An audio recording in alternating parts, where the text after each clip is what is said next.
Watch more programs like this on cable and stream with PCN Select. Subscribe at PCNTV.com.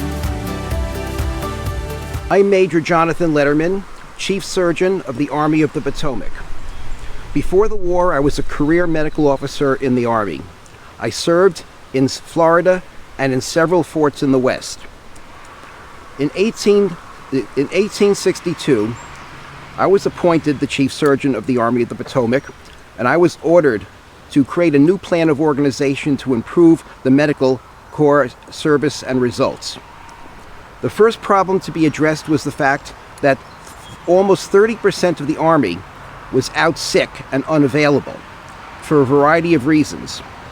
I addressed this in several ways. First, to improve the diet, I got rid of the desiccated vegetables, which did not seem to prevent scurvy based on my experience in the West, and replaced them with fruits and vegetables. In addition, I ordered latrines a distance from the base to be dug,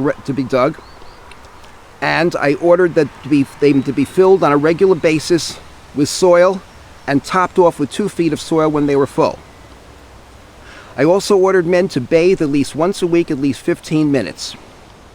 These and other measures substantially reduced the number of the illness, the prevalence of illness, and the difficulty with the sick call.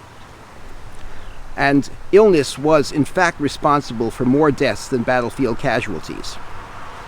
The next problem to address was the situation of managing large numbers of very serious casualties in a relatively short period of time in a system that was not designed for this. And several areas here had to be addressed. The first was transport. In some earlier battles before Gettysburg, men had been left unattended on the field, sometimes for days. There was no organized system for transport. And in fact, the ambulance was under the direction of the quartermaster.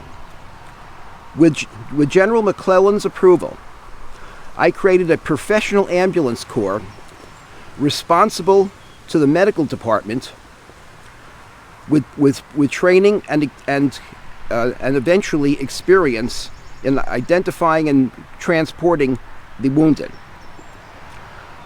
I reorganized the system of medical processing likewise. Originally, there was a regimental surgeon for each regiment, and some regimental surgeons were swamped if their regiment was busy, and some had very little to do. I reorganized the system entirely. I created first field dressing stations or field aid stations near the site of the battle to handle the immediate evacuees and deliver emergency care. They were also besides emergency care, to prioritize those that were most seriously injured for priority for immediate medical attention and transport.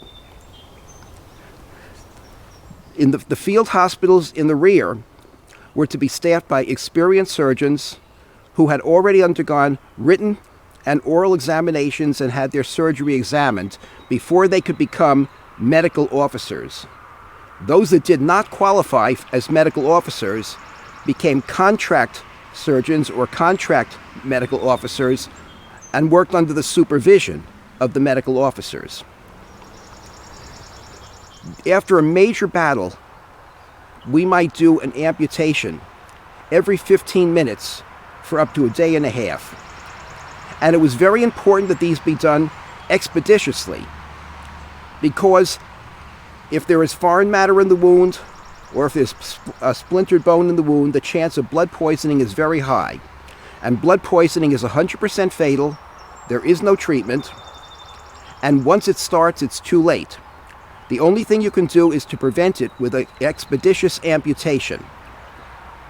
And 2 days is about the maximum you can take before men start developing irreversible blood poisoning. These measures resulted in a dramatic reduction in mortality from battlefield injuries, as much as 2/3. And it was fully implemented here in Gettysburg. By day 3, the field hospitals were already had received most of the wounded and had processed a good deal of them, and were also becoming overwhelmed. In addition, later, when the Confederates withdrew, we were to be responsible for the Confederate wounded that could not be moved. Accordingly, we created a new field hospital in the rear at York Road, which is close to rail transportation, close to a source of water, and on elevated ground, and began receiving patients there in early July to replace the field hospitals. This became known after me as Camp Letterman and remained functional from the time of the battle in July until November, when the last patients were either discharged or died or returned some other way. Confederate wounded would become prisoners of war.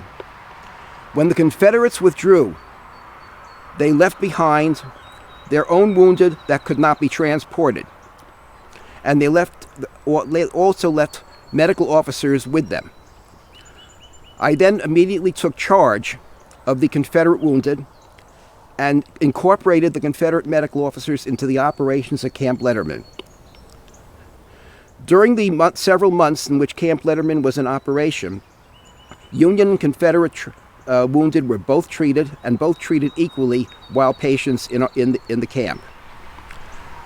After the camp closed, the Confederates become prisoners of war, however. This system worked extremely well.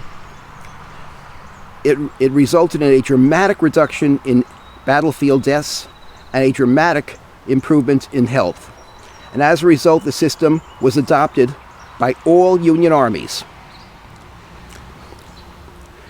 This experience should serve as a lesson for handling of emergent and urgent medical situations in the future, and I am confident it will do so. Thank you.